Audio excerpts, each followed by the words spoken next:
દક્ષિણ ગુજરાતમાં અત્યારે એકમાત્ર સતાવતો પ્રશ્ન અને તે છે વીજળી ડૂલ અને વીજળી ગુલ થયા બાદ આ વીજળી પાછી ક્યારે આવશે તેનો જવાબ કોઈ જ હજી સુધી આપી રહ્યું નથી। ગોળ ગોળ વાતો કરવામાં આવી રહી છે કે ભાઈ અડધો કલાકમાં આવી જશે, કલાકમાં આવી જશે, પણ કોઈ યોગ્ય જવાબ આપવામાં નથી આવી રહ્યો, જેને કારણે લોકો તો પરેશાન થઈ જ રહ્યા છે, પરંતુ સાથે સાથે ધંધાર્થીઓ પણ પરેશાન થઈ રહ્યા છે। ટેક્સટાઇલ હબ તરીકે સુરત ગણાય છે કે હીરા ઘસુ જે કારખાનેદારો છે તે પણ તેમાં સૌથી વધારે છે। તેવામાં આ ધંધાર્થીઓને સૌથી વધારે પરેશાની અત્યારે થઈ રહી છે।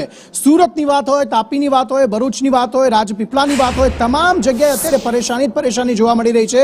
અને આ સમય અત્યારે એવો છે કે જ્યારે જે વિદ્યાર્થીઓ હોય છે તે શાળામાં પણ હોય છે, તો તેવામાં શાળાના વિદ્યાર્થીઓને પણ પરેશાની થઈ રહી છે। ગરમીથી તેઓ અત્યારે ગરમીમાં શેકાયેલા અત્યારે જોવા મળી રહ્યા છે। મનીષ પરમાર અમારી સાથે ફરી એકવાર જોડાયા છે।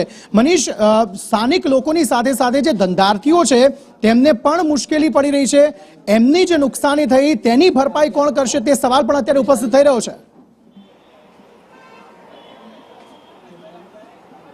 જી અંકિત, વાત કરીએ તો છેલ્લા અઢી કલાકથી જે વીજળી દૂલ હતી, પરંતુ મહત્વની અને રાહતની વાત એ છે કે અત્યારે વીજળી આવી ગઈ છે, એટલે લોકોએ રાહતનો શ્વાસ લીધો। જોઈ શકાય છે કે અઢી કલાક બાદ છે તે અત્યારે વીજળી આવી ગઈ છે। ત્યારે જે ખાસ કરીને વાત કરીએ તો શૈક્ષણિક ક્ષેત્રે જોડાયેલા લોકો છે તેમની સાથે વાત કરીશું। સાહેબ, તમે શૈક્ષણિક ક્ષેત્ર સાથે જોડાયા છો, અઢી કલાકથી વીજળી નહીં હતી, કેટલી તકલીફો પડી વિદ્યાર્થીઓને? સાહેબ, 3 વાગ્યાની લાઇટ ગઈ છે, 5:30 હમણાં એક લાઇટ આવી છે, બાળકો હેરાન થઈ ગયા છે। પ્લસ ગરમી એટલી બધી છે, 42 ડિગ્રી ગરમી છે, બાળકો હેરાન પરેશાન થઈ ગયા છે।